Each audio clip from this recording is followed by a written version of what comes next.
And this year we've added to our brassica bed tender stemmed broccoli and cauliflower.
Hi viewers, I'm Dion And I'm Philip. and you're watching We Sow.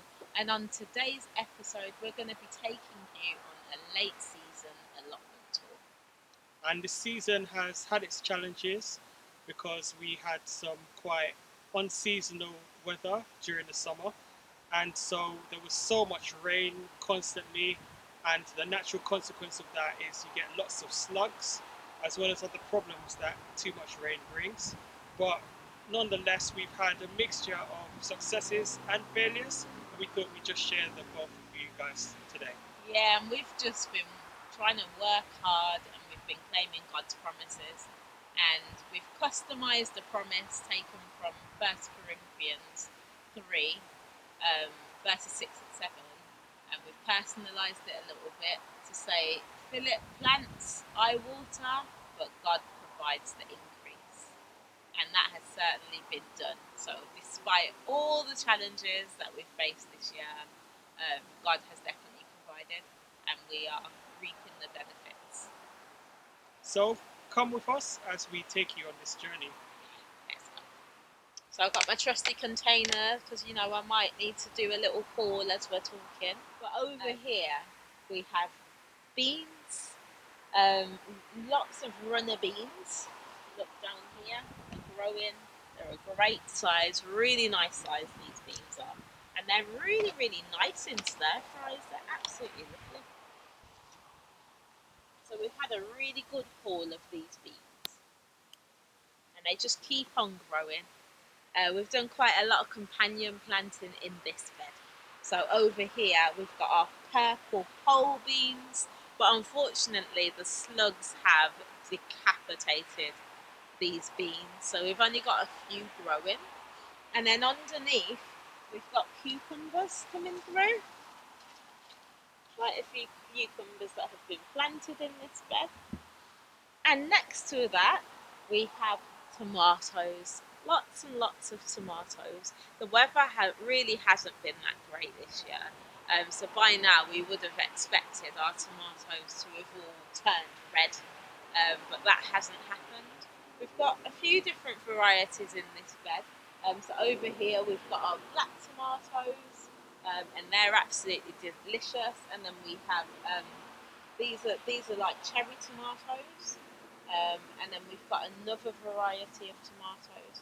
But what I am quite proud of this year is that we've managed to not have as much blight on our tomatoes, and that's because we've installed wood chips. So that has prevented any splashing.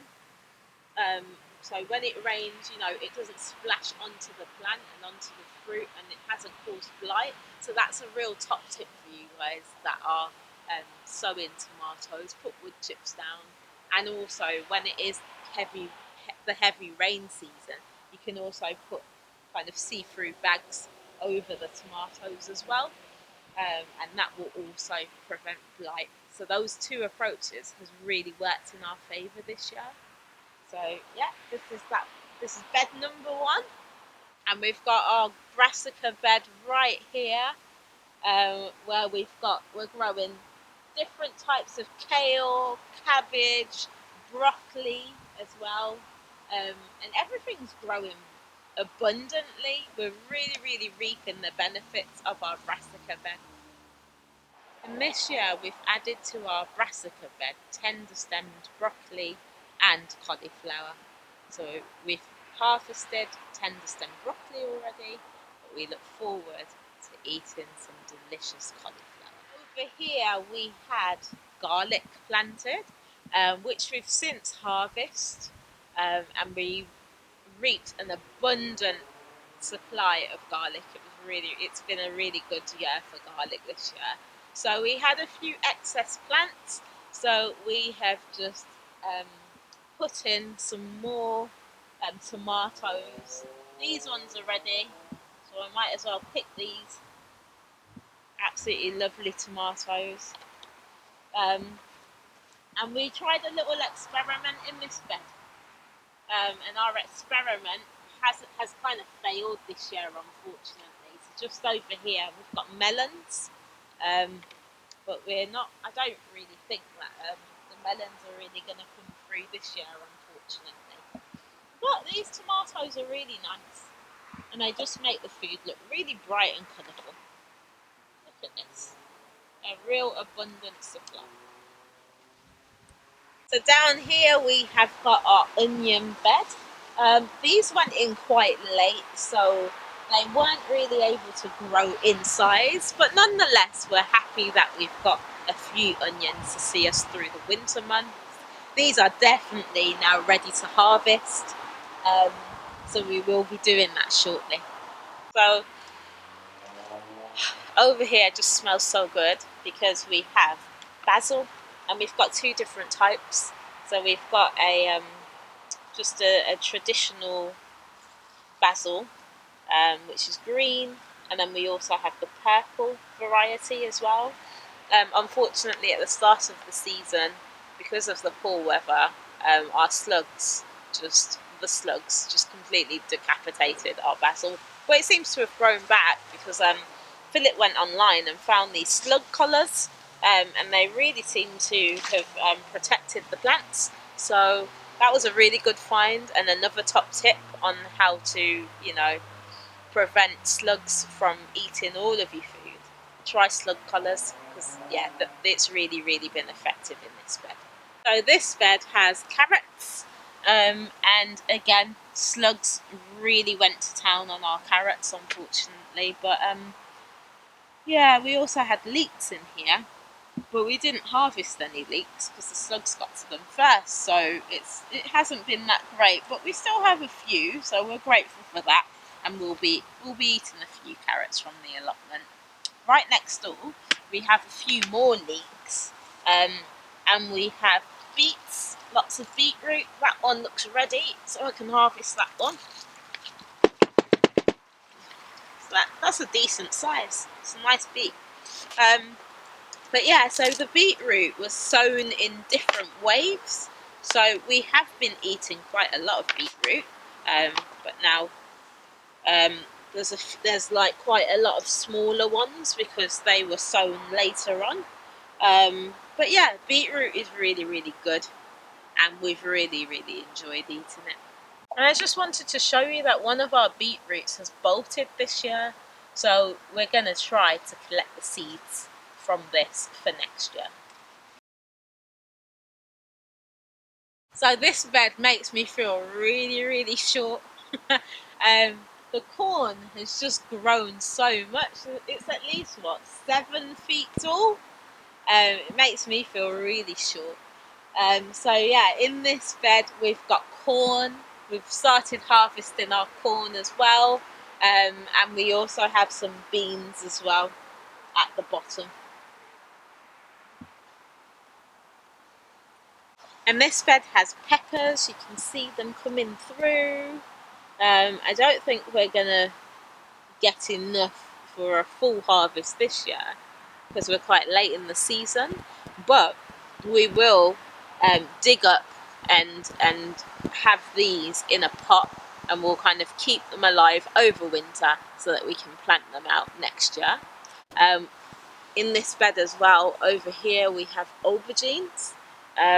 We've never successfully grown aubergines, And I don't think we're going to be successful this year either, unfortunately. But nonetheless, we'll keep trying, won't we?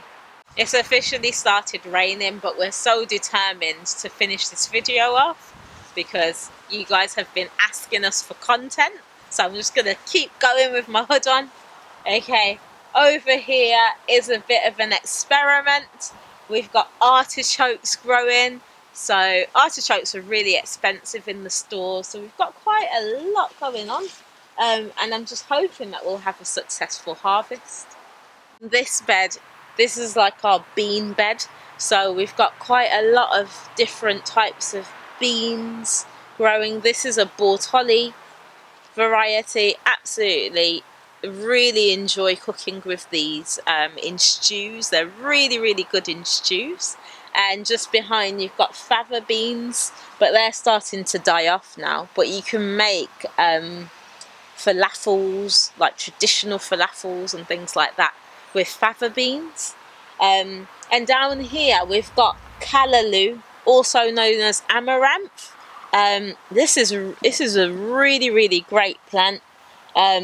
It's really good to eat if you've got like iron deficiencies, and it's something that I know Jamaican and Caribbean people eat a lot of.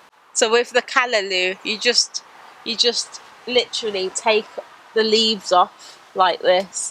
I'll be picking quite a lot of it for later. Like this, and you just chop up the leaves. Then you chop up your onion, your garlic, and your sweet peppers, and you just cook it down with a little bit of seasoning, a little bit of bouillon, and it's so lovely. It's really nice, and it's really high in iron as well. So yeah, callaloo or amaranth is great. So we're in the same bed but just on the other side, and over here it's died back a lot now, but we had a lot of garden peas. We enjoy peas. I really like peas.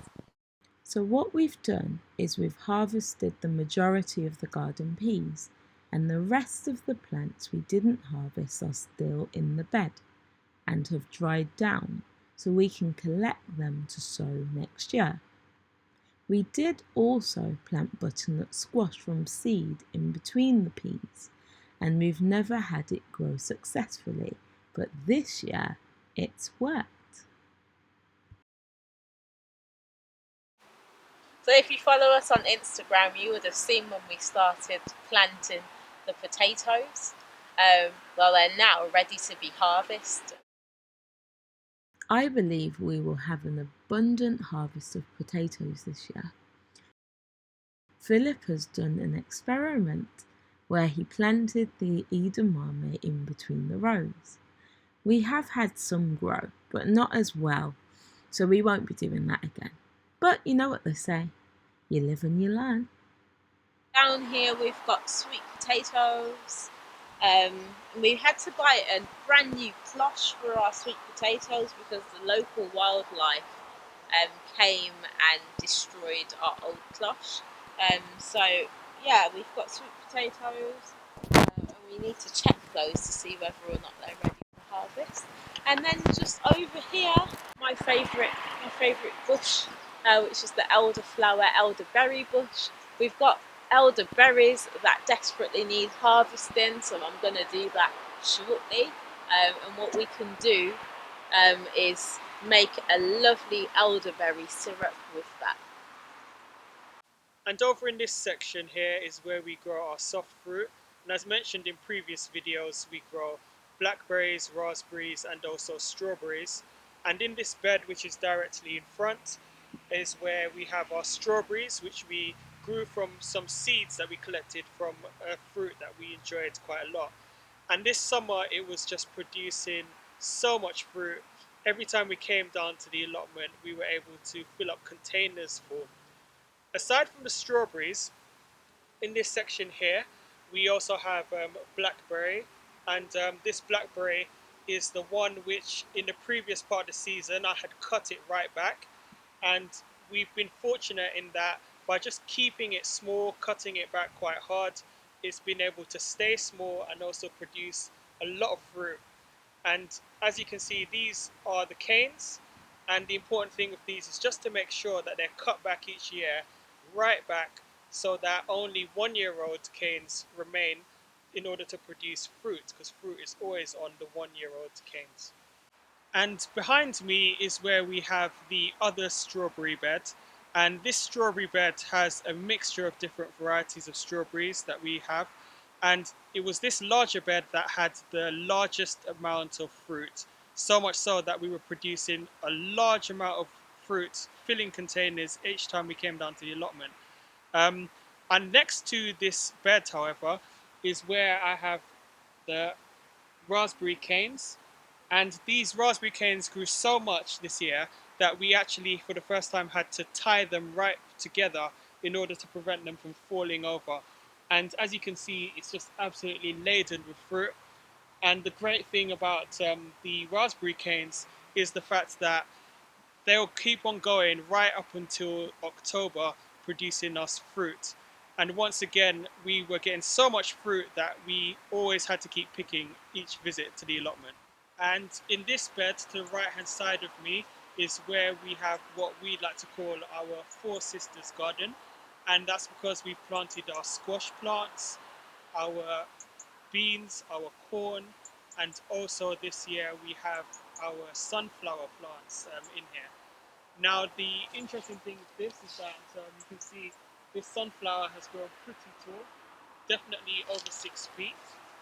And we planted maybe about 8 of these, but as I've mentioned, we had such a problem with the slugs that it destroyed the majority of them. So we have 3 plants left. And even with this one, unfortunately, the slugs went for the head of the plant, and as a result, we've just got these smaller heads that the sunflower is trying to produce here. But we're quite pleased with how this bed has done so far. We've got maybe about 6 pumpkins this year, and they're all of a good size.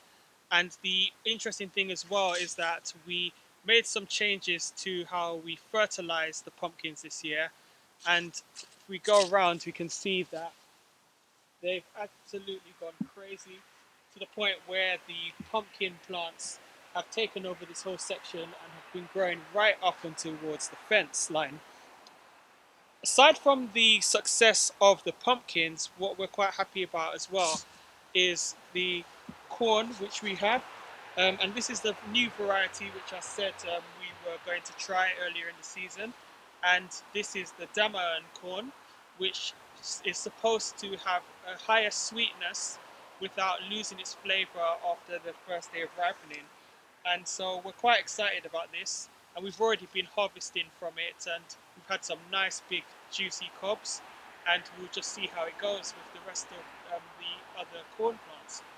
The one problem we did have, however, was that we noticed that something was eating our corn, and we weren't sure what it was until one day where I saw the culprit, and it turned out to be wood mice. So that's an unfortunate thing that we did lose a few corn, but we're just keeping an eye on the situation for now, and hopefully the harvest should continue to go well. And in this bed is where we had our experiment of spelt. Last year we attempted this and it was a complete failure. So what I decided to do was to just dig out the bed and replant. And we replanted a different way because we realized that spelt grows similar to winter wheat, which means that it needs a bit of a cold snap in order for the flowers to form to make grain. So because we changed the season of when we sowed the grain, this year we've been rewarded with some spelt which has grown, and it's well overdue for harvesting. So I'm going to take these and harvest them very, very soon. Um, the one thing I would say though is that we probably may not grow spelt again because personally I think that it's not as much worth the effort because the yield is quite small, and we're quite happy with the common wheat that we've been growing. And in this bed is where we always grow our spinach year on year. And as you can see, it's just doing very well. So there's spinach in here, there's a bit of Swiss chard in here, and it grows very, very consistently. and we've not had any problems with it. Aside from that, on this side of the bed, we do have a bit of cover here, and this was a section which wasn't as successful.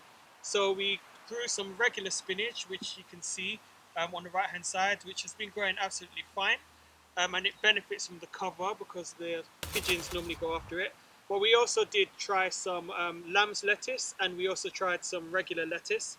The lamb's lettuce, we managed to get some harvest out of it. Next time I will plant some more.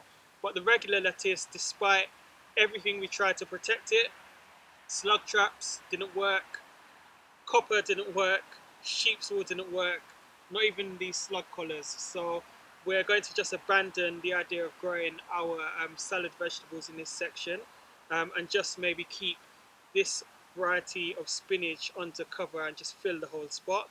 But what we will do for the next season is set up a greenhouse type cloche in another bed and grow all of our vegetables which are for salads in that.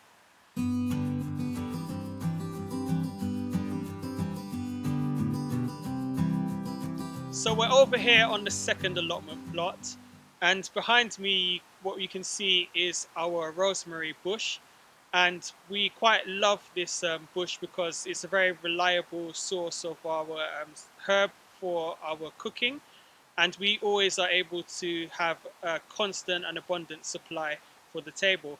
Aside from the rosemary, what also grows along this section are some fruits such as blackberries, and also we have some black currants and red currants, and one of my favorites, which is tayberry. And this year we did have a good amount of tayberries, and then also there's a significant amount of blackberries over this side. And the blackberries that we have here are a thornless variety, but they get a nice size on them, so we're quite pleased with those. Um, so aside from that, we also this year grew wheat on the right hand section of the allotment plot. This is nearly ready to harvest. And on the left hand side, we have some wheat which grew accidentally. And what happened with this wheat was that after the harvest last year, when we took over this section, some of the grain fell into the ground by mistake. And we just decided, well, we might as well just let it grow and we can have an early harvest. As you can see, it's very well established, so it's well in need of harvest, unlike this, which is getting close. So we will be harvesting that very soon, and then harvesting on the right hand side as well. And we can see that it's been there so long that the pumpkins that my dad has planted on this plot have started to grow into it. So we will be getting to that very soon. One exciting development for the wheat harvest this year is the fact that we have managed to source a threshing machine, and that will make our harvesting a lot more efficient.